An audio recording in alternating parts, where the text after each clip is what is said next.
Alfred हेडनर पे थे हम। ख़त्म हो गया, रुक गया था मोबाइल, हीट करने लगा है मोबाइल थोड़ा। तो अल्फ्रेड हेडनर जो थे उन्होंने जियोग्राफी को बताया था कि जियोग्राफी इज द क्रोलॉजिकल साइंस, भूगोल एक क्षेत्रवाणी विज्ञान है, इन्होंने ये कहा था। अल्फ्रेड हेडनर ये मुख्यतः प्रादेशिक रीजनल जियोग्राफर थे तथा प्राकृतिक भूगोलवेत्ता थे, नेचुरल जियोग्राफर थे। इन्होंने मेट्रोलॉजिस्ट, विधि विधायक थे, ये मेट्रोलॉजिस्ट थे, और थ्योरी ऑफ यूनिकनेस मतलब अनूठापन या विशिष्टता की थ्योरी इन्होंने दी थी अल्फ्रेड हेडनर। ठीक है, आगे बढ़ते हैं रुडोल्फ जेलन। तो रुडोल्फ जेलन का जो शब्द था जियोपॉलिटिक्स, बहुत इंपॉर्टेंट है। जियोपॉलिटिक्स शब्द किसने दिया था? तो रुडोल्फ जेलन ने दिया था, कई बार पूछा है। इसके बाद आएंगे आपके अल्बर्ट पेंक, जिनको जियो मॉर्फोलॉजी की अवधारणा मतलब कॉन्सेप्ट दी अल्बर्ट पेंक ने। अल्बर्ट पेंक वही हैं जो वाल्टर पेंक के पिता हैं। ठीक है, उनकी बुक थी the Alps in the ice age, जो कि 1910 में आई थी।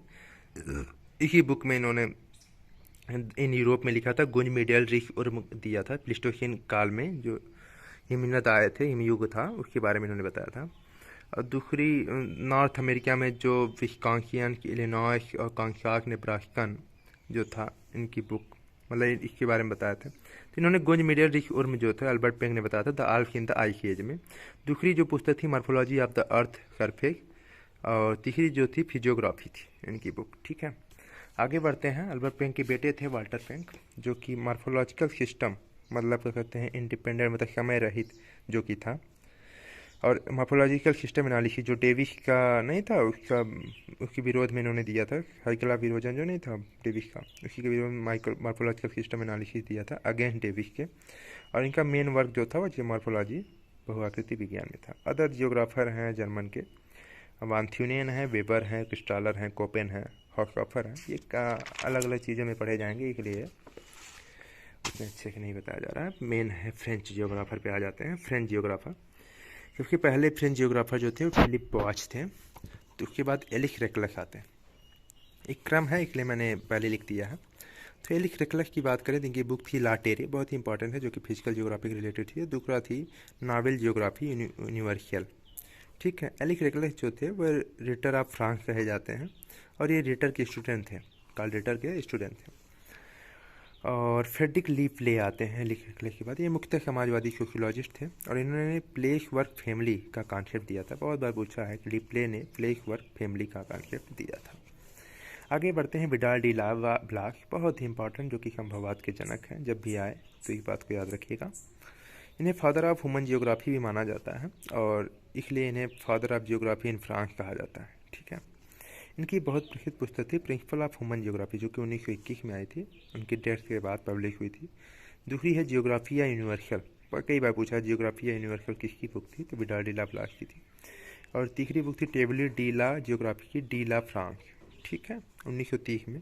इसमें इन्होंने फ्रांस के पठार के बारे में बताया, क्योंकि टेबली मतलब टेबल मतलब क्या कहते हैं प्लेटू टाइप का था, पठार के बारे में बताया था। और जियोग्राफी ऑफ फ्रांस भी इसे कहा जाता है इस पुस्तक को। इनका कॉन्सेप्ट था पेज। पेज का कॉन्सेप्ट किसने दिया था, कई बार पूछा है, यूपीएससी में पूछा है पेज का कॉन्सेप्ट। तो पेज जो था स्मॉल होमोजेनियस एरिया था, एक लघु समरूप क्षेत्र था, रीजनल मतलब कोरोलॉजी टाइप का। तो विडाल डी ला ब्लास ने पेज का कॉन्सेप्ट दिया था। इन्हें ए पॉसिबिलिज्म, इन्होंने पॉसिबिलिज्म को डेवलप किया था, मतलब संभववाद के जनक थे, कहा भी जाता है संभववाद शब्द के बड़े था। हाँ, एक बात याद रखिएगा, संभववाद मतलब पॉसिबिलिज्म शब्द जो था वो लुसियन फेब्रो ने दिया था, और इसको डेवलप जो किया था मतलब परिभाषित जो किया था अच्छे से, वो ब्लाक ने किया था। Against of the environmental determinant, क्या कहते हैं कि नीतिवादी के खिलाफ, नीतिवादी जो थे कार्ल उनके खिलाफ पॉसिबिलिज्म आया था। आगे बढ़ते हैं। इन्होंने कॉन्सेप्ट दिया था टेरेस्ट्रियल यूनिटी का, बहुत ही बार पूछा है कि पार्थिव एकता का सिद्धांत किसने दिया था, तो विडाल डी ला ब्लास थे। ब्लास ने प्रादेशिक भूगोल को भूगोल का कोर कहा, स्टेटमेंट है इनका, बहुत ही इंपॉर्टेंट। इसके बाद आते हैं ई एल गैलोइस। इसके बाद आते हैं जीन ब्रूम। जीन ब्रूम की बात करें तो ये मानव भूगोलवेत्ता थे, ब्लास के शिष्य थे। ब्लास भी मानव भूगोलवेत्ता थे, तो ये भी मानव भूगोलवेत्ता हो गए। इनकी बुक थी जियोग्राफिया ह्यूमैनिज, बहुत ही इंपॉर्टेंट है, जो कि 1910 में आई थी। इसी बुक में इन्होंने मानव के आर्थिक कार्यों को डकैती अर्थव्यवस्था, रॉबर इकोनॉमी कहा था। सेकेंड है जियोग्राफी ऑफ हिस्ट्री 1921। आगे बढ़ते हैं अल्बर्ट डिमांजिया। अल्बर्ट डिमांजिया की बात करें तो ये मुख्यतः मानव भूगोलवेत्ता थे, ब्लास के शिष्य थे, और इनकी बुक थी ला पिस्कैरी अल्बर्ट डिमांजिया की पुस्तक मानव भूगोल की समस्या, यूरोप का ह्रास, फ्रांस की आर्थिक भूगोल, फ्रांस के ग्रामीण अधिवासियों का अध्ययन। ये फ्रांस के थे ना, तो पूरा फ्रांस लिख डाले हैं। फिर इमैनुअल मार्टोनी है, इमैनुअल डी मार्टोनी, ये फिजिकल ज्योग्राफर थे, डेविस के प्रभावित होकर। ब्लास के दामाद भी थे इमैनुअल डी मार्टोनी। फिर ब्लांच आते हैं, अर्बन ज्योग्राफर हैं। फिर किंगफ्रेड आते हैं, ये पॉलिटिकल ज्योग्राफर हैं।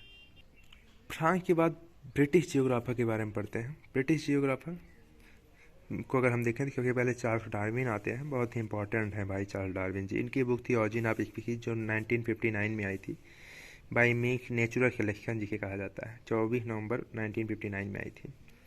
और descent of the man and selection in a relation to sex 1871 में आई थी। डिसेंट ऑफ द मैन बहुत इंपॉर्टेंट है। Variation in animal and plant under domestication 1968 में आई थी। इन्होंने सब्सिडेंस थ्योरी अवतरण सिद्धांत दिया था 1937 में। ठीक है, बहुत इंपॉर्टेंट है सब्सिडेंस थ्योरी, जो कि कोरल के रिलेटेड है, प्रवाल द्वीपों के, उसको इन्होंने दिया था। फिर आते हैं जे मैकेंडर, जो कि पॉलिटिशियन है। ये पॉलिटिशियन भू राजनीतिक थे और उस पर बुक भी लिखी थी। इनकी बुक थी ज्योग्राफिकल पार्ट ऑफ हिस्ट्री। ठीक है, इतिहास की भौगोलिक धुरी, जिसे हर्डलैंड थ्योरी भी कहा जाता है, जो कि 1904 में आई थी। और ये बेस्ड ऑन लैंड पावर पे थी, मतलब कि भूमि ताकत पे ज़्यादा था, लैंड पावर पे ज़्यादा इनका था। ठीक है, और इन्होंने ब्रिटेन एंड ब्रिटिश की भी लिखी थी, क्योंकि ब्रिटेन के थे, इसलिए ब्रिटेन एंड ब्रिटिश की भी लिखा 1904 में।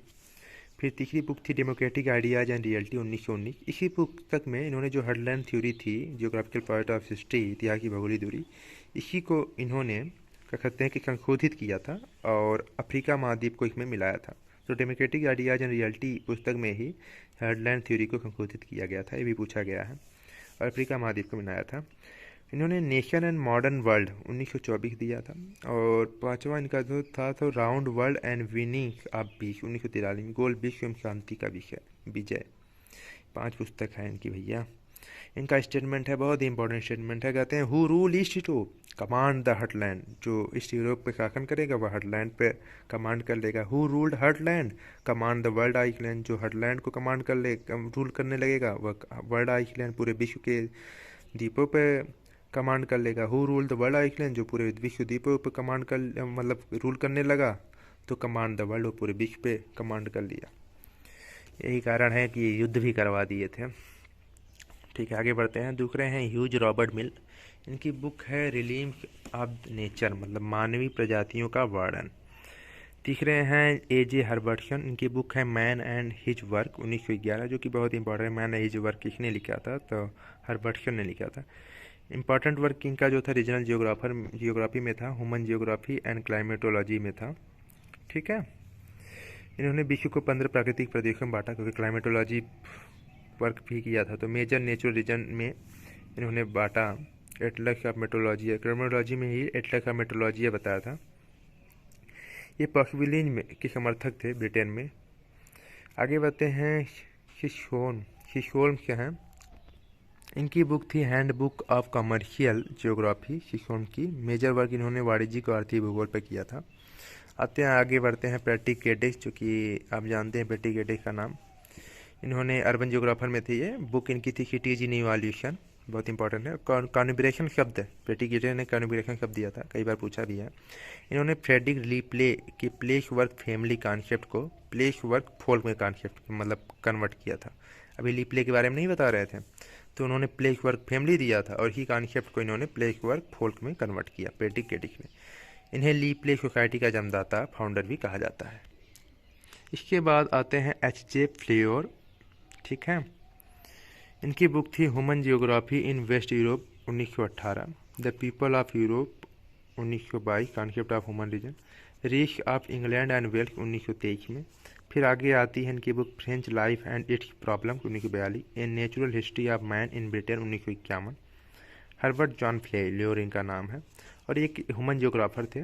और इन्होंने कहा कि विश्व को जलवायु और जैविक प्रदेशों के स्थान रीजन को पूरे विश्व को प्रयास के प्रदेश में इन्होंने बांटा था। भूख के प्रदेश 3 प्रदेशों में इन्होंने बांटा था, प्रयास के प्रदेश, भूख के प्रदेश और औद्योगिक प्रदेश में बांटा था। ठीक है, इसके बाद एल.डी. स्टाम्प आते हैं, जिसे डडले स्टाम्प कहा जाता है। इनकी बुक है the law of Britain, it's use and miss use, 1941 में जब भारत आज़ाद हुआ था। बहुत इंपॉर्टेंट बुक है law of Britain, it's uses and miss uses. Dudley stamp ने लिखा था। ब्रिटेन के भूमि उपयोग मानचित्र, लैंड यूज आप बनाए थे इन्होंने। और ये जो था अप्लाइड जियोग्राफी में इन्होंने इसका उपयोग किया था, it's uses and miss use of Britain. इनका मेन वर्क एग्रीकल्चर जियोग्राफी में था, एक ही भूगोल व्यक्ता थे। और इनकी बुक थी एक और, मतलब ये बुक हो गई। दूसरी बुक थी the British isles geographic and economic survey, the geography of life and death. चौथा है ग्लोसरी ऑफ जियोग्राफिकल टीम। तो ये सब बुक थी, टर्म इनकी बुक थी। एस.डब्ल्यू. उल्ड्रिच के बारे में पढ़ते हैं। एस.डब्ल्यू. उल्ड्रिच, इनकी बुक थी spirit and purpose of geography, बहुत ही इंपॉर्टेंट है, कई बार पूछा है। Spirit and purpose of geography S W. Wooldridge की है। दूसरी बुक थी इनकी geography as scientist, 1956। Peter Haggett बहुत ही महत्वपूर्ण व्यक्ति हैं। इनकी बुक थी जियोग्राफी ए मॉडर्न साइंटिफिक, 1979 में। फिर frontier in geographical teaching, locational analysis in human geography इन्होंने दिया था। इनके मॉडल्स हैं मॉडल इन जियोग्राफी, सोशियो इकोनॉमिक मॉडल इन जियोग्राफी, इंटीग्रेटेड मॉडल इन जियोग्राफी। पीटर हैगेट एक क्वांटिटेटिव रिलेशन से शुरुआत की थी। एक मॉडल देख रहे हैं ना, ये क्वांटिटेटिव रिलेशन से ही मात्रात्मक क्रांति से ही रिलेटेड है पीटर हैगेट जी। तो सोले और हैगेट ने ब्रिटेन में क्वांटिटेटिव रिलेशन की शुरुआत की थी। विलियम बुंगे बहुत ही इंपॉर्टेंट व्यक्ति हैं, ये भी क्वांटिटेटिव रिलेशन से जुड़े हुए हैं। इन्होंने define geography is a discovery of the prediction during quantitative revolution. इन्होंने कहा जियोग्राफी के बारे में।